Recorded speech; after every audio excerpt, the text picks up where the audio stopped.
Bonjour à toutes, bonjour à tous. Nous sommes donc en direct de l'abbaye du Mont-Saint-Michel. Je sais que vous étiez nombreux à attendre ce direct.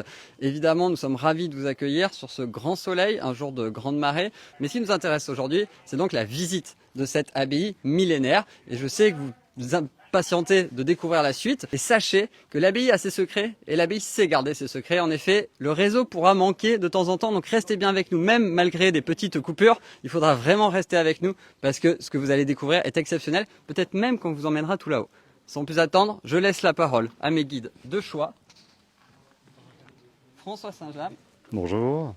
Et Antoine Vitek de Culture et Bonjour. Bonjour à vous deux et je vous laisse introduire peut-être cette abbaye. Je vous en prie, allez-y. Écoutez, le Mont Saint-Michel est un lieu que beaucoup de gens connaissent et que beaucoup de gens ont visité. L'histoire remonte au 8e siècle, quand on fonde ici une première église.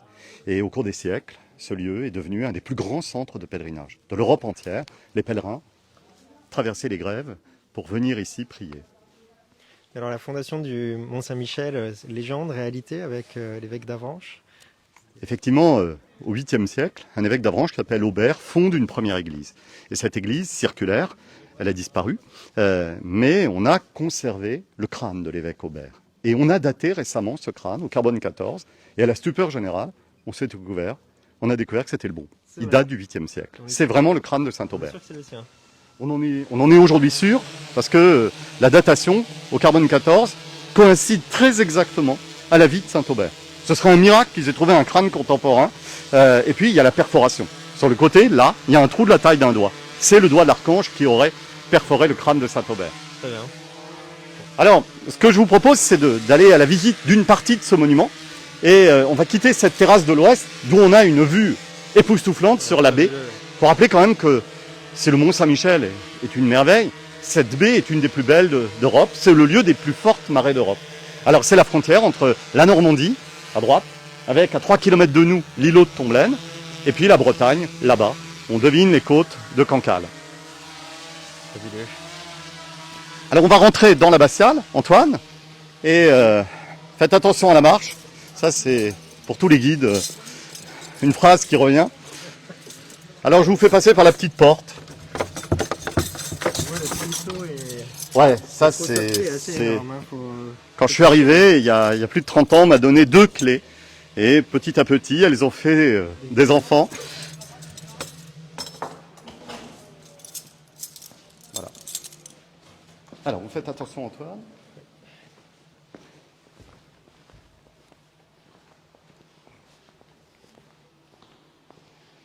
Alors finalement, quand on se balade dans le Mont Saint-Michel, on traverse les siècles finalement. C'est un livre de pierre, cette abbaye. Et effectivement, depuis la première église du 8e siècle, jusqu'à la reconstruction du chœur à la fin de la guerre de Cent Ans, donc à la fin du 15e, au début du 16e, on a toutes les époques, tous les styles. Et on a là un gigantesque livre de pierre où toute l'architecture médiévale est dessinée. L'église dans laquelle on est, et qui a été construite au XIe siècle, repose sur des cryptes plus anciennes. Là, sous la nef, il y a l'église du Xe. Et puis cette église, elle a connu les incendies. On a encore la couleur rouge, les traces des différents incendies. Et puis elle a connu les effondrements. En 1000 ans, il y a à peu près un effondrement par siècle. Et un des tout premiers, c'est ce mur qui s'effondre la nuit de Pâques 1103. C'est dans quelques jours. Alors, cette église était coupée en deux au Moyen-Âge. Ici, il y avait un jubé qui séparait les moines des pèlerins. Parce qu'il faut rappeler que le mont est aussi un lieu de vie pour cette communauté religieuse. Et il y avait au Moyen-Âge entre 30 et 60 moines. Et puis il y avait les serviteurs qui s'occupaient de l'accueil des pèlerins et des foules, je le répète, venues de toute l'Europe. On pense que c'est des dizaines de milliers de pèlerins qui venaient prier chaque année sur le Mont Saint-Michel. Oui, d'accord. Et aujourd'hui, l'activité monastique, elle reste toujours présente ? Alors, depuis la Révolution, l'État est propriétaire de l'abbaye, elle a servi de prison. Et puis, à partir de la fermeture de la prison, on va restaurer ce monument. Les élèves de Viollet-le-Duc. Mais l'État, propriétaire des murs, a accepté, il y a un peu plus de 50 ans, le retour de la vie monastique. Et aujourd'hui, il y a une douzaine de religieux et religieuses qui vivent dans une partie de l'abbaye et qui, 3 fois par jour, se retrouvent ici pour prier. Le Mont est toujours un lieu de vie religieuse et un lieu de prière. D'accord. Alors, à côté de cette grande église, construite au XIe siècle, il y avait un monastère. Et ce monastère roman, il est construit sur le côté nord. Mais il a une particularité architecturale dont je vais vous parler un peu plus loin, Antoine.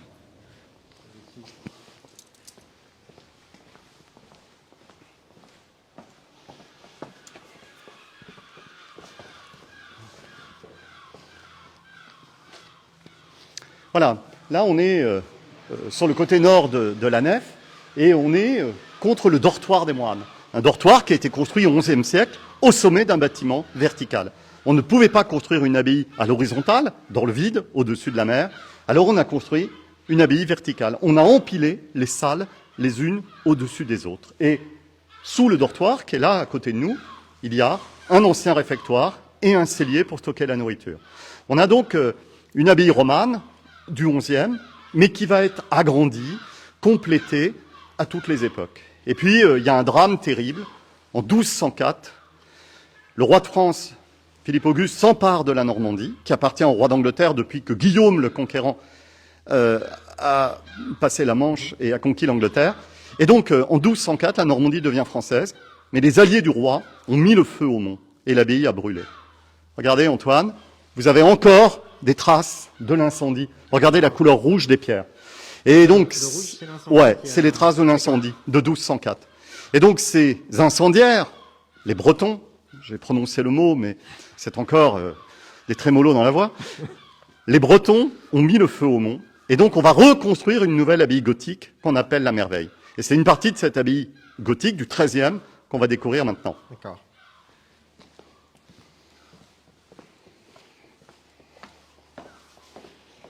C'est là qu'on voit que c'est une vraie prouesse architecturale, parce qu'au fil du temps, on a réussi à construire sur un rocher. Enfin, à la base, c'est juste un rocher, et de réussir à construire une telle merveille dans les deux sens du terme, c'est quand même fabuleux. Effectivement, ce qui impressionne quand on étudie l'architecture extrêmement complexe de ce monument, c'est d'abord la prouesse architecturale. Vous avez employé le mot. Ici, on a encore cet aspect vertical avec la Merveille. Donc deux énormes bâtiments, 40 mètres de haut, 3 niveaux chacun. Et un troisième bâtiment prévu est resté à l'état de fondation. Ça coûtait très cher, le chantier s'est arrêté, et il n'a jamais repris. Mais donc, au sommet de la Merveille, un nouvel architecte prévoit la construction d'un cloître. Et pour poser ce cloître, il a fallu modifier le projet de ce bâtiment gothique. On voit encore, quand on étudie les murs, les traces de ce qu'on appelle un repentir, c'est-à-dire ce qui avait été prévu et ce qui a été abandonné. Alors ce cloître célèbre, c'est un des plus petits en France, mais c'est quand même aussi un des plus extraordinaires. Ouais. On le montrait déjà aux pèlerins au Moyen-Âge. On a un texte du XIIIe qui dit que les femmes entrent dans le cloître. C'est l'archevêque de Rouen qui écrit ça. Et en fait, au XIXe, on a interprété ça comme un symbole de décadence. Pas du tout. On montrait aux pèlerins qui faisaient des visites, on montrait ce lieu comme l'image du paradis sur la terre. Suspendu entre la terre et le ciel, ce cloître merveilleux présente une architecture extrêmement délicate, avec des matériaux précieux comme les colonnettes qui, à l'origine, étaient en marbre anglais. On a fait venir des colonnettes anglaises, du marbre de Purbeck. Et puis au-dessus, un décor sculpté dans la pierre de Caen, qui est un des plus beaux matériaux qui soit. Je suis né à Caen. Un calcaire qui a permis ces moulures, ce décor. Et il y avait de la couleur. On a des traces de polychromie, on a des traces de dorure. Il faut imaginer quelque chose de très riche. Je parlais tout à l'heure de ce cloître comme l'image du paradis sur la terre. Et puis Antoine, ici, le sceau de l'ange, disent certains guides, on avait prévu le troisième bâtiment et une salle pour les moines, la salle capitulaire. Mais le bâtiment est resté à l'état de fondation. Vous voyez le jardin en bas, c'est les fondations de ce troisième bâtiment. Et donc il y avait un mur au Moyen-Âge. C'est l'architecte qui a restauré le cloître, M. Corroyer, un élève de Viollet-le-Duc, qui arrive en 1872. C'est Corroyer qui a ouvert ces baies. Nous, on trouve sublime ce paysage magnifique. Sûr. Les moines, au XIIIe siècle, ne regardaient pas le monde, ils attendaient le ciel. Le cloître n'est pas fait pour ouvrir sur ce paysage, sur le monde. Alors, ce cloître, il ouvre ici, il était prévu qu'il ouvre sur la salle capitulaire. Ici, il y a une petite pièce qui servait de chartrier, c'est le lieu où on conservait les archives du monastère, mais il ouvre sur une des salles les plus importantes pour les moines. Et Antoine, je vais vous poser une question. Quel est pour vous, si vous étiez un moine au Moyen-Âge, dans cette abbaye, le lieu le plus important ? Alors pour moi, aujourd'hui, ce serait le réfectoire. Bonne réponse, Antoine. Bonne réponse, effectivement. Il ouvre sur le dortoir et sur le réfectoire. C'est pas très original. Tous les cloîtres ouvrent sur le réfectoire. Alors le réfectoire, eh bien, on va le découvrir. Il est de quelques années antérieur à ce cloître et il est considéré comme un des plus beaux qu'on puisse voir en Normandie.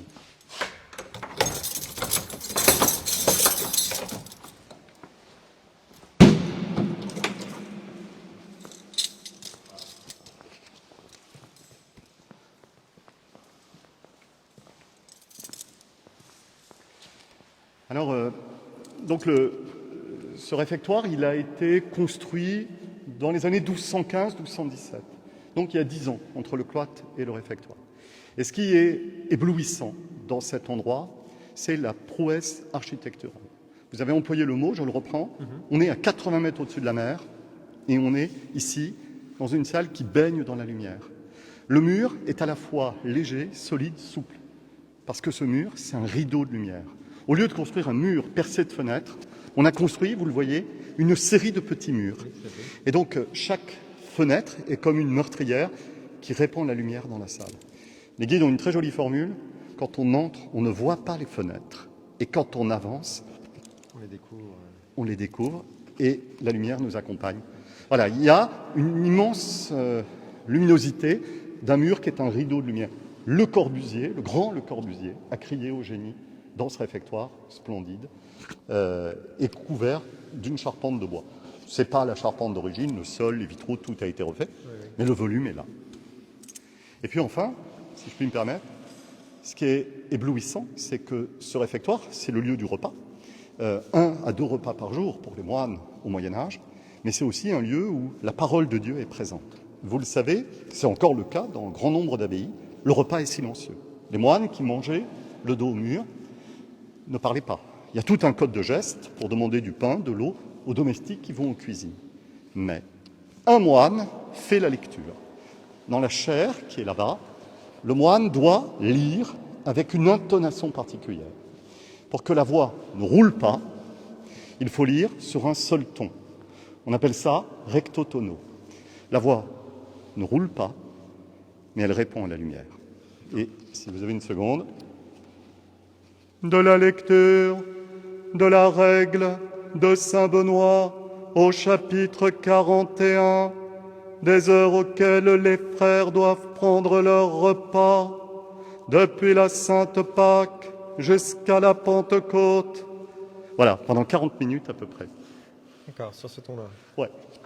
Alors, la merveille, c'est les 2 salles que nous venons de voir, mais aussi toutes les salles qui se trouvent en dessous. Il y en a beaucoup, mais malheureusement, on ne va pas avoir le temps de visiter l'ensemble de ce monument. Mais par contre, si, Antoine, vous avez encore un peu de temps et un peu de courage, je vous propose d'aller explorer une partie fermée de la ville. Avec plaisir. Le rêve de tous les visiteurs, c'est d'accéder à des parties fermées. Allons-y. Vous ne faites Plaisir. pas exception.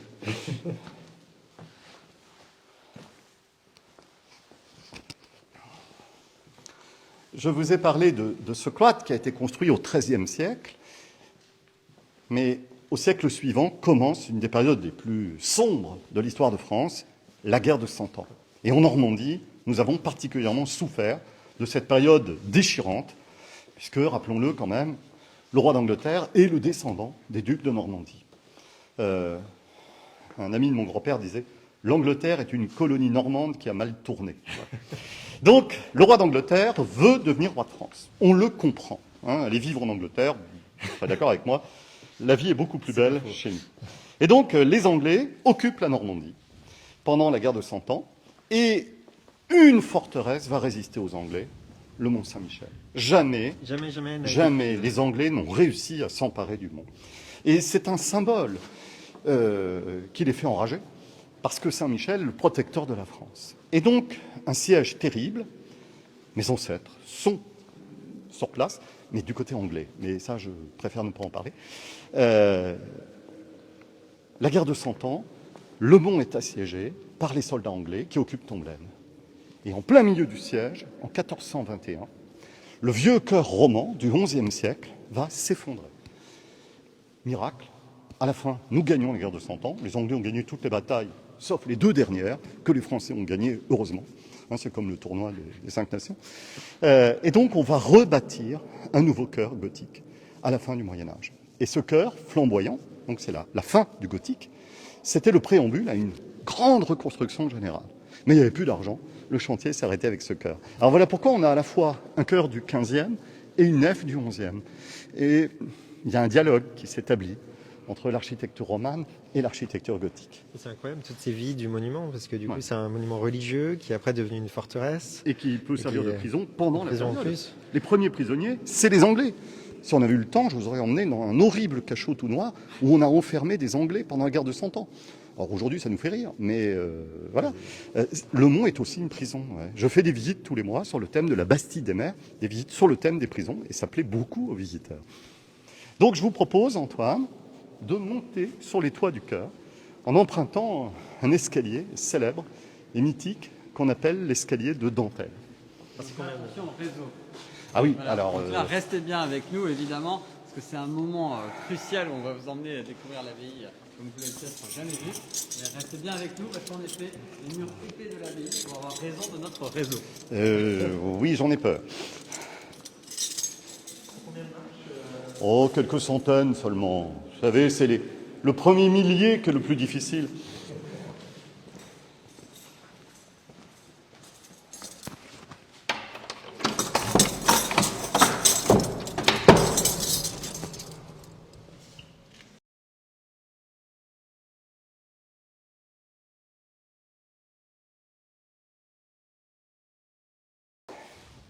Incroyable. Alors effectivement, on arrive sur les terrasses du chœur et ces terrasses permettent de découvrir l'architecture gothique avec devant nous une petite galerie qu'on appelle le triforium et puis au-dessus de nous, les arcs-boutants. L'historien Michelet parlait des béquilles des cathédrales. Je trouve ça assez touchant aussi qu'on ait pris le temps de faire une dentelle de pierre aussi fine, parce que c'est une partie finalement qu'on voit très peu d'en bas. Oui.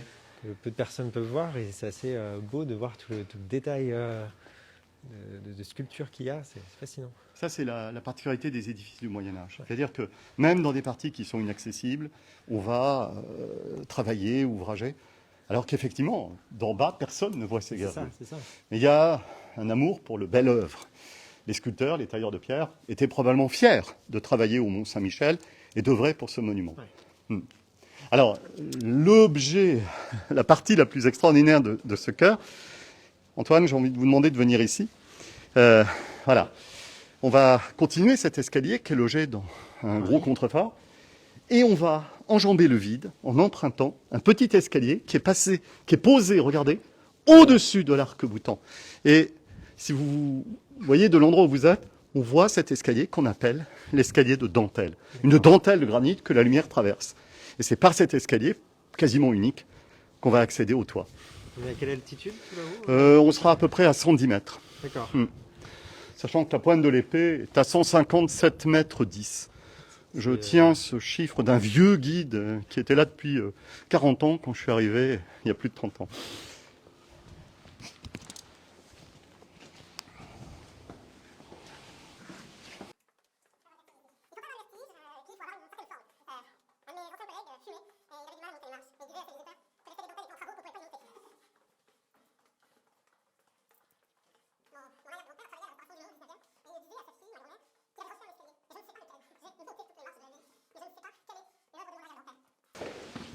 Est-ce que monter le mont une fois par jour va éloigner les docteurs Alors, ça...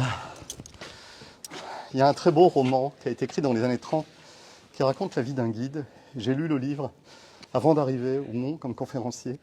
Et il y a une page très belle dans le Sous le pied de l'archange de Roger Vercel où on dit qu'on prend l'habitude de la beauté comme un opium. C'est vrai, regardez.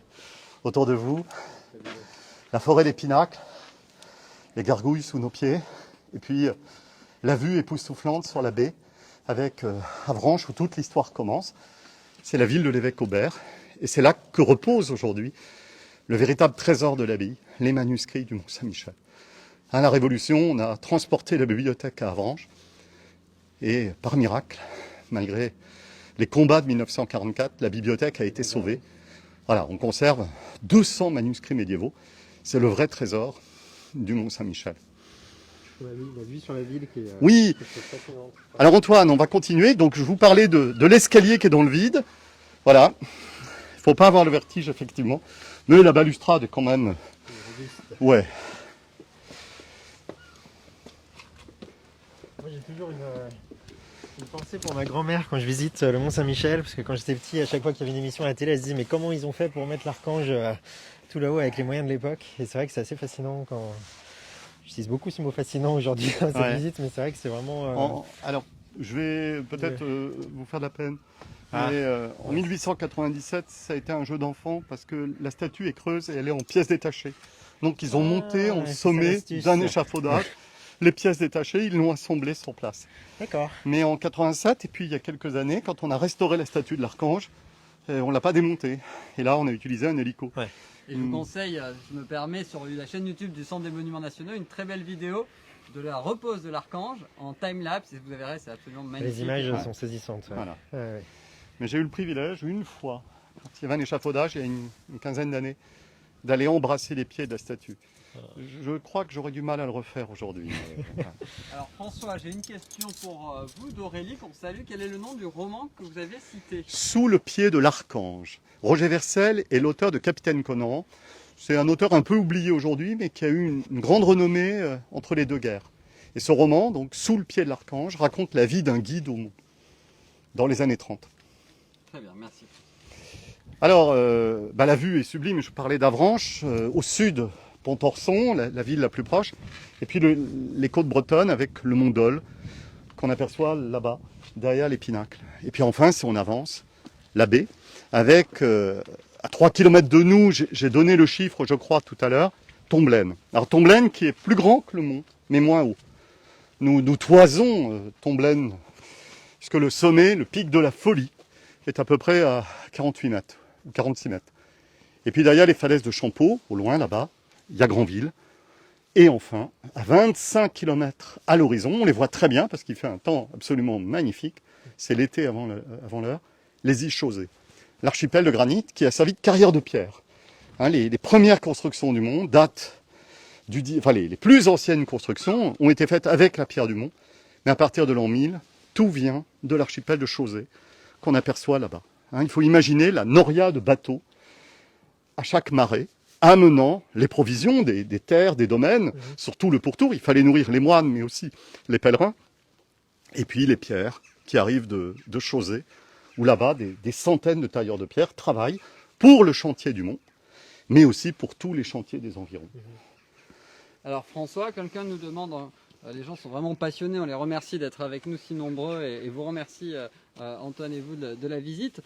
Une question sur est-ce que cette visite peut se faire, évidemment je rappelle que l'abbaye selon les restrictions dues à la pandémie sont évidemment fermées comme tous les lieux publics. N'hésitez pas à nous suivre, à suivre l'abbaye du Mont-Saint-Michel d'ailleurs sur la page Facebook pour savoir, et on espère bientôt que les monuments du Centre des Monuments Nationaux rouvriront. Mais est-ce que lorsqu'ils rouvriront, ces visites sont accessibles? Alors, je devrais dire non, hein, parce qu'on va être débordé de demandes. Mais oui, mais il ne faut pas le dire. C'est les privilégiés. Voilà. Et alors, il y a un code secret à savoir. Il suffit de parler des visites conférences. Et il faut demander, réserver.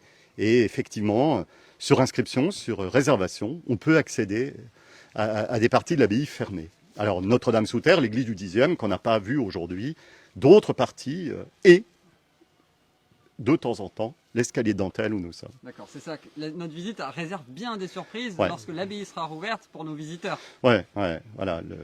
Le mot secret, c'est la visite conférence. Voilà. Alors, dans la visite conférence, il y a des limites quand même. Il y a des choses qu'on ne voit pas.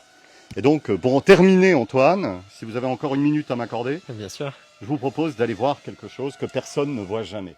Ça vous motive? Ah bah bien sûr. Oui. Je pense que le public aussi.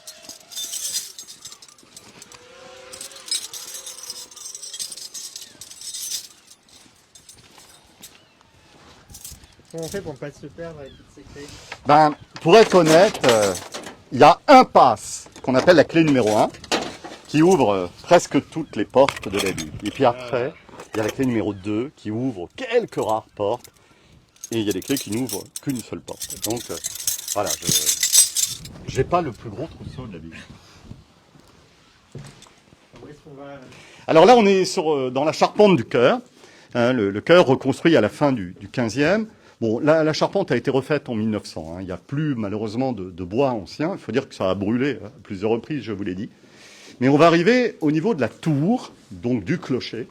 Et si le clocher a été entièrement reconstruit à la fin du 19e par l'architecte Petitgrand, encore un élève de Viollet-le-Duc, il conserve un objet extraordinaire.